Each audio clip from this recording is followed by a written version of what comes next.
Toda a gente quer falar de seguros, toda a gente quer saber como é que é viver esta vida espetacular. Ninguém quer saber E alegre e divertido. Ninguém quer saber de seguros. Bem-vindos ao nosso terceiro episódio de Ninguém Quer Saber de Seguros e estamos novamente aqui para partilhar de forma desconstruída e descontraída estas temáticas que tanto às vezes consomem as pessoas do outro lado com o que é os seguros, o que é este complexo mundo dos seguros. Mas antes de passarmos a ele, eu tinha uma pergunta para te fazer, que as pessoas veem-te como profissional, como empresário de sucesso, não é? Uma referência nos seguros aqui no Algarve, mas como é que se consegue gerir? Tu és pai, és marido, és uma pessoa dedicada muito à comunidade também, és cristão, que eu sei que tu és, como é que tu consegues gerir isso tudo numa vida, teres tempo para isso tudo e estares presente, porque eu sei que tu és um pai presente, que fazes questão de marcar presença nos eventos das tuas filhas, aliás, tal como eu, não é? Como é que tu fazes, como é que se gera isso tudo? É verdade, estamos ao mesmo nível, tu também, mas tu tens outra organização, não é? Eu tenho escritórios com horários e que têm que ser respeitados os horários, não é? Felizmente tenho pessoas que eu considero muito competentes e que respeitam essas situações espetacularmente, e o que é que acontece? Permite-me, ou dá-me alguma liberdade, que não tenha necessidade de cumprir horários. A minha grande sorte é que não tenho que cumprir horários. Hoje, com a evolução, com um portátil, com um telemóvel, resolve-se a maior parte dos problemas e isso liberta-me para algumas situações que me permite estar presente. E depois, por outro lado, familiarmente, tenho a minha mulher que me resolve basicamente quase todos os problemas, só me diz a hora que eu preciso estar em determinados sítios. E isso, nem todos têm essa sorte. Eu tive essa sorte dela conseguir-me organizar, além da vida dela, ela consegue organizar a minha parte familiar espetacularmente bem, que só me diz às 3, não sei quem, e avisa-me 4 vezes por dia, não te esqueças que tens isto, e eu consigo estar em todo lado e cumprir com esses deveres familiares que eu acho que são essenciais. E estava-te a dizer, e eu tenho outra história que eu acho que é essencial e que toda a gente deveria fazer ou tentar fazer. Os meus escritórios, as minhas lojas, as pessoas que trabalham comigo, das 9 às 5. Não quer dizer que não entrem um bocadinho antes, não quer dizer que fiquem um bocadinho, não fiquem depois, porque há trabalho que é preciso ser feito e às vezes temos que terminá-los. Mas eu acho que das 9 às 5, com uma hora de almoço, é o horário de trabalho. Para quê? Para efetivamente também terem tempo para se dedicarem às suas famílias, para fazerem atividades fora do escritório, porque a nossa vida é cansativa, é desgastante. Eu acho que todas as profissões que há atendimento ao público são desgastantes. E acho que os seguros ainda é mais, porque as pessoas muitas vezes vêm com posturas do dever, como nos pagam por um papel que não veem o que é que compram, acham-se muitas vezes no direito de exigir coisas que às vezes não é que tenham direito, mas nós acho que temos de ter sempre um sorriso e uma disponibilidade para prestar isso. Então só é possível quando as pessoas que estão a atender estão bem. Então se trabalharem das 9 às 5, acho que permite-lhe ter situações, fins de semana livres, o único que pode trabalhar fora de horas sou eu. Eu, felizmente, sábado, domingo, atendo o telefone quando é necessário, porque eu, quando assumi esta profissão, acho que tenho um dever. Quando alguém faz um seguro comigo ou considera uma pessoa responsável que me entrega ali parte da vida dela, né, porque está a comprar um documento e a sua confiança, está a entregar parte da sua confiança, eu acho que tenho o dever de a servir quando ela precisa. E, feliz ou infelizmente, não há acidentes à meia-noite, às 4 da manhã, às 5. E acho que se a pessoa me liga a essa hora, e acho que as pessoas têm bom senso, e raramente têm chamadas fora entre as 8 e as 7 da tarde, 6 da tarde, têm chamadas muitas, mas fora dessas horas e ao fim de semana só tem quem precisa efetivamente. E isso, considero-me um felizardo, porque tenho poucas chamadas, só quem fora, a partir das 7 da tarde e fins de semana, tenho poucas chamadas, só quem efetivamente está enrascado é que me liga. E permite-me estar os fins de semana com as minhas famílias, estar à noite com a minha família e ir a eventos, porque felizmente não tenho que cumprir horários ou um horário rigoroso e permite-me prestar este serviço que acho que a dedicação à família faz muita falta. E é fundamental. E é fundamental. Nós estamos no Algarve e é engraçado porque do outro lado às vezes estes cenários, esta descontração e este sol causam um bocadinho de urticária. Mesmo no inverno. Agora estamos no final da primavera, mas já estamos bem, já estamos com muito calor. Mas, é verdade. Pronto, é o que é. É o que é, exatamente. Toda a gente tem o privilégio de trabalhar na atividade seguradora. Sim, e também estes vídeos... Ou ser um treinador. Um treinador.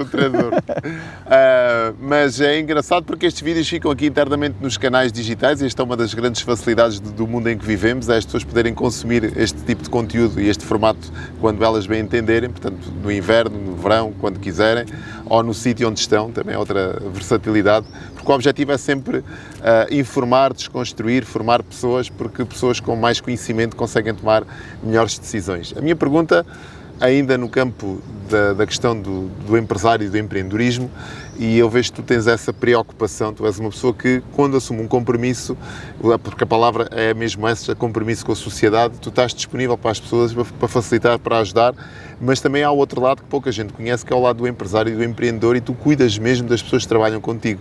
Portanto, eu sei que é verdade, porque eu tenho o prazer de privar contigo. Podem não achar, né? A gente tenta fazer sempre o melhor que pode. E está tudo certo, mas quem vê de fora, e a análise que eu faço, é que tu tu não és patrão, tu és alguém que priva ou que prima por um ambiente de excelência e pelo desenvolvimento pessoal das pessoas que contigo colaboram. As pessoas podem não perceber isso, mas eu que estou de fora consigo ver. A minha pergunta para ti é mesmo esta: o que é que deve ter um colaborador para que possa ser bem sucedido dentro de uma empresa? Hoje fala-se muito, ou é o sonho, não é, de muita gente, é ser empresários, ter um negócio, porque associa-se muito à questão do ter um negócio, de ter mais liberdade financeira, ou ter a sua independência financeira, mas a verdade é que depois de se ter um negócio, e em Portugal particularmente somos muito fustigados, eu digo somos porque eu também pertenço a essa classe, por impostos, por taxas, por valores que se pagam, pronto, daria tema para outro vídeo. Mas o que requisitos é que deve ter uma pessoa que queira empreender dentro de uma estrutura já existente, como é o caso da tua, alguém que seja mais do que um funcionário, que seja um intraempreendedor? O que é que tu achas que essa pessoa deve ter? Quais são as competências ou as características que tu privilegias e que te chamam mais a atenção numa pessoa que colabora dentro da tua empresa? Eu acho que quem atende ao público tem que ter uma vocação, ou temos ou não temos. Há pessoas que gostam de atender ao público, há pessoas que não gostam, há pessoas que gostam de fazer desporto, há pessoas que gostam de ler. Agora, eu acho que para a minha atividade também temos de ter uma vocação. E temos de ter uma vocação de empatia, primeiro ponto. Ou temos empatia com as pessoas ou não temos. Se não temos, já estamos a criar problemas quando alguém vem lá com um problema e nós não conseguimos sentir o problema da pessoa. Acho que a grande diferença num colaborador, ou num empresário, ou em alguém que queira acrescentar valor, tem que ter uma empatia, uma consistência na empatia, no trabalho, na responsabilidade que tem que ter. Na atividade seguradora temos a vida das pessoas em causa, né? Só se fizermos um seguro mal feito, uma má cotação, um erro, podemos pôr em causa a vida da pessoa que nos está a entregar tudo, né? Se me enganar num seguro de uma casa, a pessoa pode arder a casa e ardeu. Quer dizer, eu fiz o seguro mal, a pessoa não tem direito, porque isto é impensável, não é? Pronto, temos de ter uma consistência, temos de ter muito conhecimento e a empatia para tentar perceber, pormos no lugar da pessoa para tentar perceber as mágoas, porque a pessoa quando chega lá quer fazer um seguro muitas vezes nem sabe que seguro é que quer e o que é que quer. A pessoa fala. Se nós não soubermos colocar no lugar dela, não vamos saber vender, não sabemos aconselhar. Não é? E depois todo um bom senso, que há uns que têm mais, outros que têm menos, que nós muitas vezes preocupamos, mas às vezes o perceber que quem dá a cara é a cara de uma equipa, de uma estrutura. Né? E às vezes é difícil num colaborador perceber que está a atender ali um cliente, que às vezes é chatíssimo, e esquece que está a representar uma estrutura, uma seguradora. Não é só um mediador, não é só ele próprio, é uma seguradora, é um corretor, está a representar uma série. E este peso, muita gente às vezes não percebe que é preciso tê-lo. Né? E aqui temos que encaminhar muitas vezes neste sentido e fazer a pessoa perceber que está a representar, e a imagem que ela for deixar lá é a imagem de todos. Escuta ativa, não é? Acho que escuta ativa é fundamental. E agora transportando isto para o mundo dos seguros, que eu acho que é também uma pergunta que muitos de nós nos fazemos. Então, será que os seguros são todos iguais? Ou melhor, as seguradoras praticam todas o mesmo tipo de seguro, com a mesma oferta, com os mesmos valores? Ainda no primeiro vídeo, lembro-me que nós falávamos de que ninguém quer saber de seguros, mas a verdade é que quando se pensa em fazer um seguro, fazemos o seguro por obrigatoriedade, muitas das vezes é obrigatório fazer, no caso do seguro automóvel, mas as coberturas são todas as mesmas, são todas idênticas, o valor, a diferença do valor também existente nos seguros, mesmo para o mesmo ramo, isso também tem peso, não tem? Gostava que explicasse um bocadinho para quem está do outro lado também pudesse entender qual é esta diferença, o que é que se baseia. A minha opinião é, a lei é igual para todas e a ASF, que regula a atividade, tem parâmetros que são iguais para todos e prazos. Agora, efetivamente, cada seguradora tem... Há coisas idênticas, mas, na minha opinião, funcionam basicamente todas as diferenças. E um seguro automóvel, que é o mais corriqueiro, que toda a gente... Basicamente, toda a gente tem um seguro automóvel e é com esse seguro que toda a gente se preocupa, porque é obrigatório, apesar de haver outros seguros obrigatórios tão importantes como o automóvel, mas o automóvel, como foi dos primeiros a ser obrigatório, toda a gente quer saber do automóvel e pagar menos e pensa que é tudo igual.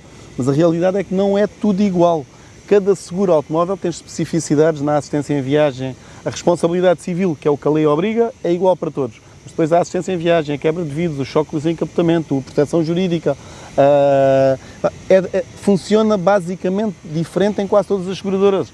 Por exemplo, a assistência em viagem, que parece ser sempre igual, isto tem um reboque, funciona tudo. Mas não, há assistências em viagens que dão carro de substituição, há assistências em viagens que têm direito a táxi, há assistências em viagem que só dá até 50 km de casa, há assistências em viagem que só dá mais que 50 km. E isso as pessoas não o sabem.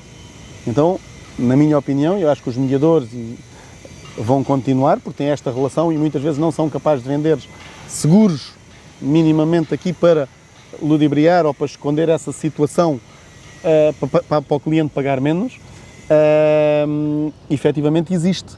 Agora, a maior parte das pessoas já não tem, e os mediadores, quem tem um mediador, já não faz seguros com essas exclusões, né? Tenta fazer, porque sabe que a pessoa mais cedo ou mais tarde, então precisei do reboque e não me trouxe. Por isso é que é tão importante um mediador. Agora, efetivamente, as seguradoras funcionam quase todas diferentes. Há N problemas, há umas que resolvem mais rápido, há umas que são mais especialistas só no automóvel, há outras que são nos acidentes de trabalho. Agora, depois há outras, as grandes, especificam, fazem todos os ramos e são muitas vezes boas em quase todos os ramos. Mas, mesmo dentro das grandes e que fazem todo o tipo de seguros, funcionam muitas coisas diferentes e é preciso ter sempre muita atenção. Por isso é que a minha profissão continua a ter sucesso, porque a relação, e eu não vou enganar as pessoas confiam, quando fazem, faz, e sabem que querem ter a expectativa salvaguardada.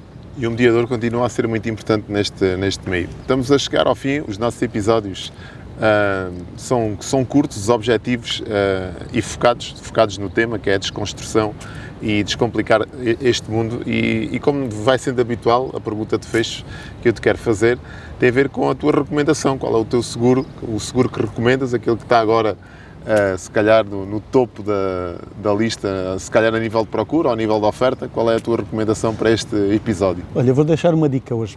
No outro dia falei no multirriscos, que eu acho que além de ser obrigatório, em termos de qualidade de preço, é muito bom para as famílias.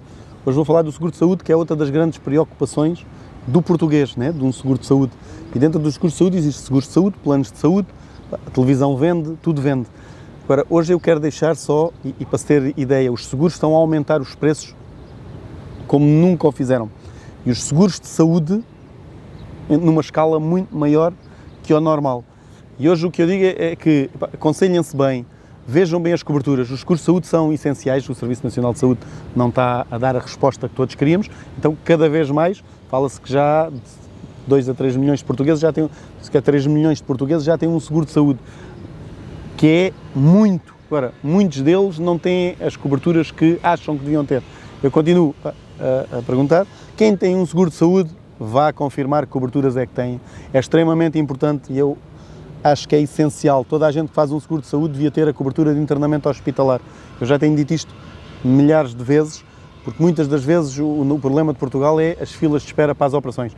E o que paga operações, ou que paga de acordo com as expectativas das pessoas, é a cobertura de internamento hospitalar.